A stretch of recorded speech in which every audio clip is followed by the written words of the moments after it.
kapado chu kamui chuni tangi lo in veng tu boy pa na si cha kalong boy pa kay matil ti ko wrong silo na chat nak thong long in kati boy pa nang matong long si ko boy pa kanun nak ti la kampe ka chona ka zai zong hi na sumpana ta si se boy pa nang he chun zi zong an nom nang he chun lom na ka ting na chun ne long ka do ki chale ti le tak sam na chat na re tok si lo chu cha alam na ka sa voi tong kat luk nam ha pe ni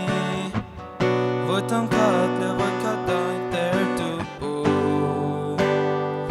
si na ka lang ter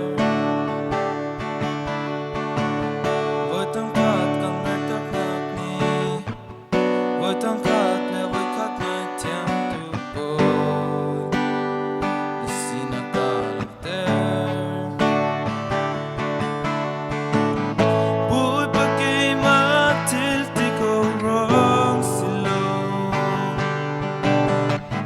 na chat nak thong long in kati boy pa nang matong long si ko boy pa kanun nak ti la kampe ka chona ka zai zong hi na sumpana ta si se boy pa nang he chun zi zong an nom nang he chun lom na ka ting na chun ne long ka du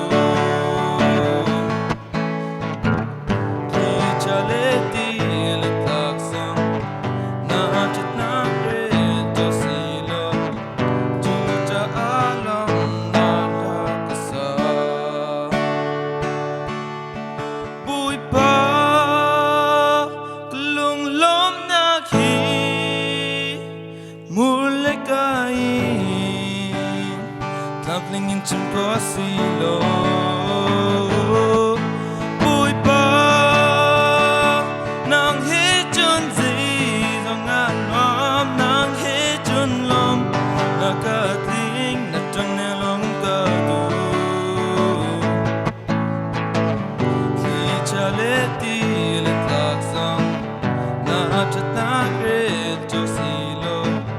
chu cha alam na ka sa voi tong kat luk nam ha pe ni voi tong kat le